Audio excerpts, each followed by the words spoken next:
ಸ್ನೇಹಿತರೆ, ಇಂಡಿಯನ್ ನೇವಿಲಿ ಖಾಲಿ ಇರತಕ್ಕಂತ ಅಗ್ನಿವೀರ SSR ಮತ್ತು MR ಹುದ್ದೆಗೆ ಸಂಬಂಧಪಟ್ಟಂತೆ ಅರ್ಜಿನ ಸಲ್ಲಿಸಬೇಕಾದ್ರೆ ಯಾವ ರೀತಿ ವಯೋಮಿತಿ ಆಗಿರಬೇಕು ಮತ್ತು ಯಾವ ರೀತಿ ಕ್ವಾಲಿಫಿಕೇಶನ್ ಆಗಿರಬೇಕು ಅಂತ ನಿಮಗೆ ಕ್ಲಾರಿಫಿಕೇಶನ್ ಕೊಡ್ತೀನಿ.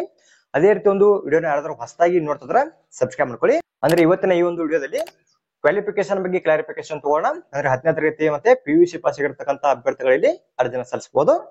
ಇಲ್ಲಿ MR ಹುದ್ದೆಗೆ ಸಂಬಂಧಪಟ್ಟಂತೆ 10ನೇ ತರಗತಿ ಪಾಸ್ ಆಗಿರತಕ್ಕಂತ ಅಭ್ಯರ್ಥಿಗಳು ಅರ್ಜಿನ ಸಲ್ಲಿಸಬಹುದು. ಇನ್ನ SSR ಅಂದ್ರೆ PUC ಪಾಸ್ ಆಗಿರತಕ್ಕಂತ ಅಭ್ಯರ್ಥಿಗಳಲ್ಲಿ ಅರ್ಜಿನ ಸಲ್ಲಿಸಬಹುದು. ಅಂದ್ರೆ PUC ಅಲ್ಲಿ ನೀವು ಯಾವ ಒಂದು ವಿಭಾಗದಲ್ಲಿ ಪಾಸ್ ಆಗಿದ್ರೆ ಅರ್ಜಿನ ಸಲ್ಲಿಸಬಹುದು ಅಂತ ನಿಮಗೆ ಇವರಿಗೆ ತಿಳಿಸಿಕೊಡ್ತೀನಿ.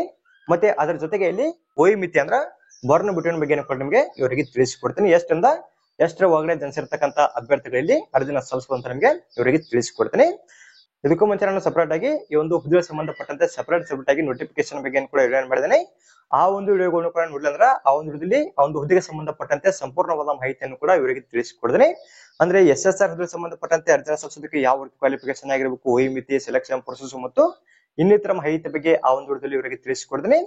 ಇನ್ನು ನೀವು MR ಹುದ್ದೆಗೆ ಸಂಬಂಧಪಟ್ಟಂತೆ ಅರ್ಜಿನ ಸಲ್ಲಿಸಬೇಕಂತ ಅನ್ಕೊಂಡಿದ್ರೆ ಆ ಒಂದು ಹುದ್ದೆಗೆ ಸಂಬಂಧಪಟ್ಟಂತೆ ಕೂಡ ಸಪರೇಟ್ ಆಗಿ ನೋಟಿಫಿಕೇಶನ್ ಕೂಡ ಮಾಡಿದ್ದೀನಿ. ಯಾರೆಲ್ಲ MR ಹುದ್ದೆಗೆ ಸಂಬಂಧಪಟ್ಟಂತೆ ಅರ್ಜಿನ ಸಲ್ಲಿಸ್ತಾ ಇರ್ತೀರಿ ಆ ಒಂದು ವಿಡಿಯೋದಲ್ಲಿ ಇರತಕ್ಕಂತ ಒಂದು ಮಾಹಿತಿನ ಸರಿಯಾಗಿ ಚೆಕ್ ಮಾಡ್ಕೊಂಡು ನೀವು ಇಲ್ಲಿ ಅರ್ಜಿನ ಸಲ್ಲಿಸಬಹುದು.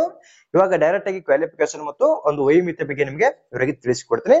ಇಲ್ಲಿ ಅರ್ಜಿನ ಸಲ್ಲಿಸೋ ಪ್ರಾರಂಭ ದಿನಾಂಕ ಬಂದ್ಬಿಟ್ಟು 13 ಮೇ 2024 ಸ್ಟಾರ್ಟ್ ಆಗುತ್ತಾ. ಇನ್ನ ಅರ್ಜಿನ ಸಲ್ಲಿಸೋ ಕೊನೆಯ ದಿನಾಂಕ ಬಂದ್ಬಿಟ್ಟು 27 ಮೇ 2024 ತನಕ ನೀವು ಇಲ್ಲಿ ಅರ್ಜಿನ ಸಲ್ಲಿಸಬಹುದು. ಇನ್ನ ಇವಾಗ ಇಲ್ಲಿ MR ಹುದ್ದೆಗೆ ಸಂಬಂಧಪಟ್ಟಂತೆ ಅರ್ಜಿನ ಸಲ್ಲಿಸಬೇಕಾದ್ರೆ ಯಾವ ರೀತಿ ಕ್ವಾಲಿಫಿಕೇಶನ್ ಆಗಿರ್ಬೇಕಂದ್ರೆ ಈ ಒಂದು ಹುದ್ದೆಗಳಿಗೆ ಇಲ್ಲಿ 10ನೇ ತರಗತಿ ಪಾಸ್ ಆಗಿರತಕ್ಕಂತ ಅಭ್ಯರ್ಥಿಗಳೇ ಅರ್ಜಿನ ಸಲ್ಲಿಸಬಹುದು. ನೋಡಿ ನೀವು ಮೆಟ್ರಿಕ್ಯುಲೇಷನ್ ಪಾಸ್ ಅಂತ ಕೊಡಿದಾರೆ. ಇನ್ನು ಇದ್ರ ಜೊತೆಗೇನೆ ವಿತ್ ಅಂತಾನು ಕೂಡ ಇಲ್ಲಿ ಕೊಟ್ಟಿರತಕ್ಕಂಥದ್ದು.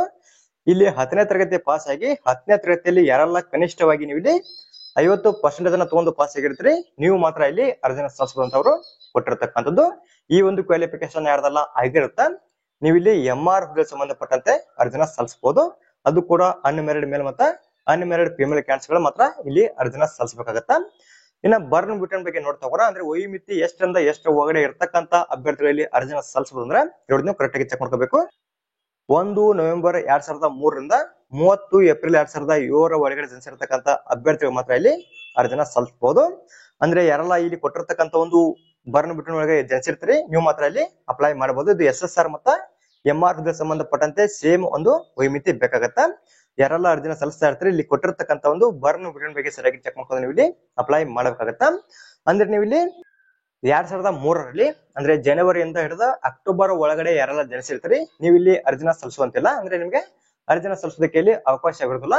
ಇಲ್ಲಿ ಡೈರೆಕ್ಟ್ ಆಗಿ 1 ನವೆಂಬರ್ 2003 ರಿಂದ ಯಾರೆಲ್ಲ ಜನಿಸಿರ್ತೀರಿ ನೀವು ಇಲ್ಲಿ ಅಪ್ಲಿಕೇಶನ್ ಹಾಕ್ಬಹುದು. ಎಲ್ಲಿವರೆಗೆ ಜನಿಸಿರ್ತಕ್ಕಂತ ಅಭ್ಯರ್ಥಿಗಳು ಅಪ್ಲಿಕೇಶನ್ ಹಾಕ್ಬಹುದು ಅಂದ್ರೆ 30 ಏಪ್ರಿಲ್ 2007 ಒಳಗಡೆ ಜನಿಸಿರ್ತಕ್ಕಂತ ಅಭ್ಯರ್ಥಿಗಳಲ್ಲಿ ಅಪ್ಲೈ ಮಾಡಬಹುದು.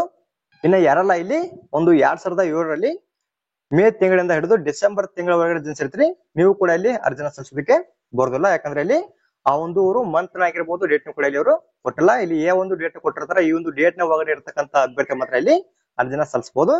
ಇದು ವಯೋಮಿತಿ ಬಂದ್ಬಿಟ್ಟು 2 ಹುದ್ದೆಗೆ ಸಂಬಂಧಪಟ್ಟಂತೆ ಸೇಮ್ ಇರುತ್ತಾ. ನೀವು SSR ಹುದ್ದೆಗೆ ಸಂಬಂಧಪಟ್ಟಂತೆ ಅರ್ಜಿನ ಸಲ್ಲಿಸಬೇಕಾದ್ರೂ ಕೂಡ ಮತ್ತು MR ಹುದ್ದೆಗೆ ಸಂಬಂಧಪಟ್ಟಂತೆ ಅರ್ಜಿನ ಸಲ್ಲಿಸಬೇಕಾದ್ರೂ ಕೂಡ ಸೇಮ್ ವಯೋಮಿತಿ ಬೇಕಾಗತ್ತಾ. ಕ್ವಾಲಿಫಿಕೇಶನ್ ಮಾತ್ರ ಚೇಂಜ್ ಇದೆ. ಇಲ್ಲಿ MR ಹುದ್ದೆಗೆ ಸಂಬಂಧಪಟ್ಟಂತೆ 10ನೇ ತರಗತಿ ಪಾಸ್ ಆಗಿರತಕ್ಕಂತ ಅಭ್ಯರ್ಥಿಗಳು ಅರ್ಜಿನ ಸಲ್ಲಿಸಬಹುದು. ಇನ್ನು SSR ಹುದ್ದೆಗೆ ಸಂಬಂಧಪಟ್ಟಂತೆ ಅರ್ಜಿನ ಸಲ್ಲಿಸೋದಕ್ಕೆ ಯಾವ ರೀತಿ ಕ್ವಾಲಿಫಿಕೇಶನ್ ಆಗಿರಬೇಕು ಅಂತ ನಿಮಗೆ ಇವರಿಗೆ ತಿಳಿಸಿಕೊಡ್ತೀನಿ. ಈಗ ಇದು SSR ಹುದ್ದೆಗೆ ಸಂಬಂಧಪಟ್ಟಂತೆ ಸಪರೇಟ್ ಆಗಿರತಕ್ಕಂತ ನೋಟಿಫಿಕೇಶನ್ ಆಗಿರುತ್ತಾ. ಈ ಒಂದು SSR ಹುದ್ದೆಗೆ ಸಂಬಂಧಪಟ್ಟಂತೆ ಅರ್ಜಿನ ಸಲ್ಲಿಸೋದಕ್ಕೆ ಇಲ್ಲಿ ಯಾವ ರೀತಿ ಕ್ವಾಲಿಫಿಕೇಶನ್ ಆಗಿರ್ಬೇಕಂದ್ರೆ ಅಂದ್ರೆ ಇಲ್ಲಿ ಆರ್ಟ್ಸ್ ಕಾಮರ್ಸ್ ಆಗಿರ್ತಕ್ಕಂತ ಅಭ್ಯರ್ಥಿಗಳು ಅರ್ಜಿನ ಸಲ್ಲಿಸಬಹುದು ಅಂತ ನೀವು ಕೇಳಬಹುದು. ಯಾರೆಲ್ಲ ಆರ್ಟ್ಸ್ ಮತ್ತೆ ಕಾಮರ್ಸ್ ಒಂದಿಗೆ ಪಾಸ್ ಆಗಿರ್ತೀರಿ ನಿಮಗೆ ಇಲ್ಲಿ ಅರ್ಜಿನ ಸಲ್ಲಿಸೋದಕ್ಕೆ ಅವಕಾಶವನ್ನ ಕೊಟ್ಟಿಲ್ಲ. ಅಂದ್ರೆ ಯಾರೆಲ್ಲ ಅರ್ಜಿನ ಸಲ್ಲಿಸಬಹುದು ಅಂತಂದ್ರೆ ಇಲ್ಲಿ ನೋಡಿ ನೀವು ಕರೆಕ್ಟ್ ಆಗಿ ಚೆಕ್ ಮಾಡ್ಕೋಬೇಕು. 10+2 with mathematics and physics subject ಅನ್ನ ತಗೊಂಡು ಯಾರೆಲ್ಲ ಪಾಸ್ ಆಗಿರ್ತೀರಿ ಅದು ಕೂಡ PUC ಅಲ್ಲಿ ಈ ಒಂದು ಫಾರ್ಮೆಟ್ ಅಲ್ಲಿ ಪಾಸ್ ಆಗಿರ್ಬೇಕು. 10+2 ಫಾರ್ಮೆಟ್ ಅಲ್ಲಿ ಪಾಸ್ ಆಗಿದ್ದು PUC ಅಲ್ಲಿ ಯಾರೆಲ್ಲ ಮ್ಯಾಥಮೆಟಿಕ್ಸ್ ಮತ್ತೆ ಫಿಸಿಕ್ಸ್ ಸಬ್ಜೆಕ್ಟ್ ಅನ್ನ ತಗೊಂಡು ಪಾಸ್ ಆಗಿರ್ತೀರಿ ನೀವು ಮಾತ್ರ ಇಲ್ಲಿ ಅಪ್ಲಿಕೇಶನ್ ಹಾಕಬಹುದು. ಇನ್ನ ಅದು ಕೂಡ ಒಂದು PUC ಅಲ್ಲಿ ಎಷ್ಟು ಪರ್ಸೆಂಟೇಜ್ ಅನ್ನು ತಗೊಂಡು ಪಾಸ್ ಆಗಿದ್ರೆ ನೀವು ಅಪ್ಲೈ ಮಾಡಬಹುದು ಅಂದ್ರೆ ಕನಿಷ್ಠವಾಗಿ ನೀವು ಇಲ್ಲಿ 50% ಅನ್ನ ತಗೊಂಡು ಪಾಸ್ ಆಗಿರ್ಬೇಕು. ಪಾಸ್ ಆಗಿದ್ರೆ ಸಾಕು ಇಲ್ಲಿ ಕಲಿರ್ತಕ್ಕಂತ SSR ಹುದ್ದೆಗೆ ಸಂಬಂಧಪಟ್ಟಂತ ನೀವು ಇಲ್ಲಿ ಅಪ್ಲೈ ಮಾಡಬಹುದಾಗಿರುತ್ತೆ. ಇಲ್ಲಿ ಕೊಟ್ಟಿರ್ತಕ್ಕಂತ ಒಂದು ಕ್ವಾಲಿಫಿಕೇಶನ್ ನಿಮ್ದು ಆಗದಲ್ಲಿ ಕೆಳಗಡೆ ಮತ್ತೊಂದು ಕ್ವಾಲಿಫಿಕೇಶನ್ ಕೂಡ ಅವರು ಕೊಟ್ಟಿದ್ದಾರೆ. ಅಂದ್ರೆ ಡಿಪ್ಲೊಮಾ ಆಗಿರ್ತಕ್ಕಂಥವ್ರು ಕೂಡ ಇಲ್ಲಿ ಅಪ್ಲೈ ಮಾಡಬಹುದು. ಯಾವ ರೀತಿ ಕ್ವಾಲಿಫಿಕೇಶನ್ ಇದೆ ಅಂತ ನಮಗೆ ಇವರಿಗೆ ತಿಳಿಸಿಕೊಡ್ತೇನೆ. ಇಲ್ಲಿ 3 ವರ್ಷ ಡಿಪ್ಲೊಮಾದಲ್ಲಿ ಯಾರೆಲ್ಲ ಇಲ್ಲಿ ಮುಂದಗಡೆ ಕೊಟ್ಟಿರ್ತಕ್ಕಂತ ಇಂಜಿನಿಯರಿಂಗ್ ಕೋರ್ಸ್ ಅಲ್ಲಿ ಪಾಸ್ ಆಗಿರ್ತೀರಿ ಅಂದ್ರೆ ಮೆಕ್ಯಾನಿಕಲ್ ಆಗಿರ್ಬೋದು, ಎಲೆಕ್ಟ್ರಿಕಲ್ ಆಗಿರ್ಬೋದು, ಆಟೋಮೊಬೈಲ್ಸ್ ಆಗಿರ್ಬೋದು, ಕಂಪ್ಯೂಟರ್ ಸೈನ್ಸ್ ಆಗಿರ್ಬೋದು ಮತ್ತು ಇನ್ಸ್ಟ್ರುಮೇಷನ್ ಟೆಕ್ನಾಲಜಿ ಆಗಿರ್ಬೋದು. ಅದೇ ರೀತಿಯಲ್ಲಿ ಕೊನೆದಾಗ ಬಂದ್ಬಿಟ್ಟು ಇನ್ಫಾರ್ಮೇಶನ್ ಟೆಕ್ನಾಲಜಿ ಅಂತ ಕೊಡಿದ್ರೆ ಇಲ್ಲಿ ಡಿಪ್ಲೊಮಾದಲ್ಲಿ ಯಾರೆಲ್ಲ ಇಲ್ಲಿ ಕೊಟ್ಟಿರ್ತಕ್ಕಂಥ ಒಂದು ಕೋರ್ಸ್ಗಳಲ್ಲಿ ಯಾವ್ದಾದ್ರು ಒಂದು ಕೋರ್ಸ್ ನ ತಗೊಂಡು ಪಾಸ್ ಆಗಿರ್ತೀರಿ, ನೀವು ಕೂಡ ಇಲ್ಲಿ ಅಪ್ಲಿಕೇಶನ್ ಹಾಕ್ಬಹುದು. ಇನ್ನ ಇಲ್ಲಿ ಕೊಟ್ಟಿರ್ತಕ್ಕಂಥ ಒಂದು ಕೋರ್ಸ್ಗಳಲ್ಲಿ ಯಾವ್ದಾದ್ರು ಒಂದು ಕೋರ್ಸ್ ಅನ್ನ ತಗೊಂಡು ಆ ಒಂದು ಕೋರ್ಸ್ ಅಲ್ಲಿ ಕನಿಷ್ಠವಾಗಿ ನೀವು ಇಲ್ಲಿ 50% ಅನ್ನ ತಗೊಂಡು ಪಾಸ್ ಆಗಿರ್ಲೇಬೇಕು, ಕಡ್ಡಾಯವಾಗಿ. ಆಗಿದ್ರೆ ಸಾಕು, ನೀವು ಕೂಡ ಇಲ್ಲಿ ಅಪ್ಲಿಕೇಶನ್ ಹಾಕ್ಬೋದಾಗಿರುತ್ತೆ.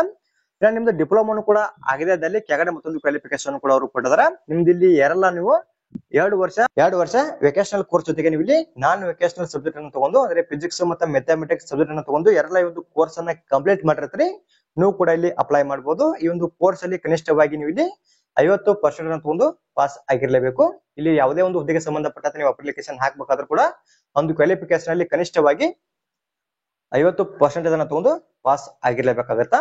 ಇದು SSR ಹುದ್ದೆಗೆ ಸಂಬಂಧಪಟ್ಟಂತೆ ಅರ್ಜಿನ ಸಲ್ಲಿಸೋದಕ್ಕೆ ಇಷ್ಟು ಕ್ವಾಲಿಫಿಕೇಶನ್ ಕೊಡಿದ್ರೆ, ಇಲ್ಲಿ ಕೊಟ್ಟಿರ್ತಕ್ಕಂಥ ಕ್ವಾಲಿಫಿಕೇಶನ್ ಅಲ್ಲಿ ನಿಮ್ದು ಯಾವ್ದಾದ್ರು ಒಂದು ಕ್ವಾಲಿಫಿಕೇಶನ್ ಆಗಿದ್ರು ಕೂಡ ಇಲ್ಲಿ ಕಲಿರ್ತಕ್ಕಂಥ SSR ಹುದ್ದೆಗೆ ಸಂಬಂಧಪಟ್ಟಂತೆ ನೀವು ಇಲ್ಲಿ ಅಪ್ಲೈ ಮಾಡಬಹುದು.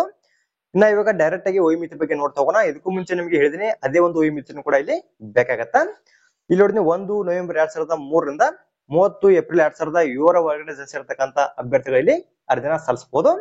ಅಂದ್ರೆ ಇಲ್ಲಿ ಕೊಟ್ಟಿರ್ತಕ್ಕಂಥ ಒಂದು ಡೇಟ್ ನ ಹಿಂದ್ಗಡೆ ಆಗಿರ್ತಕ್ಕಂಥ ಅಭ್ಯರ್ಥಿ ಆಗಿರ್ಬೋದು, ಮತ್ತೆ ಇಲ್ಲಿ ಕೊಟ್ಟಿರ್ತಕ್ಕಂಥ ಡೇಟ್ ನ ಮುಂದ್ಗಡೆ ಜನಿಸಿರ್ತಕ್ಕಂಥ ಅಭ್ಯರ್ಥಿಗಳಲ್ಲಿ ಅರ್ಜಿನ ಸಲ್ಲಿಸೋದಕ್ಕೆ ಬರುವುದಿಲ್ಲ. ಯಾರೆಲ್ಲ ಇಲ್ಲಿ ಕೊಟ್ಟಿರ್ತಕ್ಕಂಥ ಒಂದು ಇಸ್ವಿ ಅಥವಾ ಒಂದು ಡೇಟ್ ನ ಒಳಗಡೆ ಜನಿಸಿರ್ತೀರಿ, ನೀವು ಮಾತ್ರ ಇಲ್ಲಿ ಅಪ್ಲಿಕೇಶನ್ ಹಾಕ್ಬಹುದು. ಯಾರೆಲ್ಲ ಅರ್ಜಿನ ಸಲ್ಲಿಸ್ತಾ ಇರ್ತೀರಿ, ಇಲ್ಲಿ ಕೊಟ್ಟಿರ್ತಕ್ಕಂಥ ಪ್ರತಿಯೊಂದು ಮಾಹಿತಿ ಬಗ್ಗೆ ಕೂಡ ಸರಿಯಾಗಿ ಚೆಕ್ ಮಾಡ್ಕೊಂಡು ನೀವು ಇಲ್ಲಿ ಅಪ್ಲೈ ಮಾಡಬೇಕಾಗತ್ತಾ. ನಿಮಗೆ ಇನ್ನೂ ಹೆಚ್ಚಿನ ಮಾಹಿತಿ ಬೇಕಿತ್ತಂದ್ರೆ ಇದಕ್ಕೂ ಮುಂಚೆ ನಾನು ಸಪರೇಟ್ ಆಗಿ ನೋಟಿಫಿಕೇಶನ್ ವಿಡಿಯೋ ಕೂಡ ಮಾಡಿದೀನಿ. ಆ ಒಂದು 2 ವಿಡಿಯೋಗಳನ್ನು ಕೂಡ ಈ ಒಂದು ವಿಡಿಯೋದ ಎಂಡ್ ಡಿಸ್ಪ್ಲೇ ಹಾಕಿರ್ತೀನಿ. ಅದರಲ್ಲಿ ಇರ್ತಕ್ಕಂಥ ಒಂದು ಮಾಹಿತಿನ ಸರಿಯಾಗಿ ಚೆಕ್ ಮಾಡ್ಕೊಂಡು ನೀವು ಇಲ್ಲಿ ಅಪ್ಲೈ ಮಾಡಬಹುದಾಗಿರುತ್ತೆ. ಇನ್ನ ಅರ್ಜಿನ ಸಲ್ಲಿಸೋ ಕೊನೆಯ ದಿನಕ್ಕೆ ಬಂದ್ಬಿಟ್ಟು 27 ಮೇ 2024 ತನಕ ಕಾಲಾವಕಾಶ ಇರುತ್ತೆ. ಯಾರೆಲ್ಲ ಎಲಿಜಿಬಲ್ ಆಗಿರ್ತಾರೆ ಪ್ರತಿಯೊಬ್ಬರು ಕೂಡ ನೀವು ಇಲ್ಲಿ ಅಪ್ಲಿಕೇಶನ್ ಹಾಕ್ಬಹುದು. ಅದೇ ರೀತಿ ಒಂದು ಮಾಹಿತಿ ನಿಮಗೆ ಇಷ್ಟವಾದಲ್ಲಿ ನಮ್ಮ ಚಾನಲ್ ಸಬ್ಸ್ಕ್ರೈಬ್ ಮಾಡ್ಕೊಳ್ಳಿ, ಲೈಕ್ ಮಾಡಿ, ನಿಮ್ಮ ಸ್ನೇಹಿತರು ಕೂಡ ಶೇರ್ ಮಾಡಿ. ಅವರು ಕೂಡ ಒಂದು ಡೌಟ್ ಇತ್ತಂದ್ರೆ ಅವ್ರಿಗೆ ಕೂಡ ಕ್ಲಾರಿಫಿಕೇಶನ್ ಆಗಲಿ. ಅದೇ ರೀತಿ ಮತ್ತೆ ಮುಂದಿನ ವಿಡಿಯೋದಲ್ಲಿ ಭೇಟಿ ಆಗೋಣ. Thanks for watching.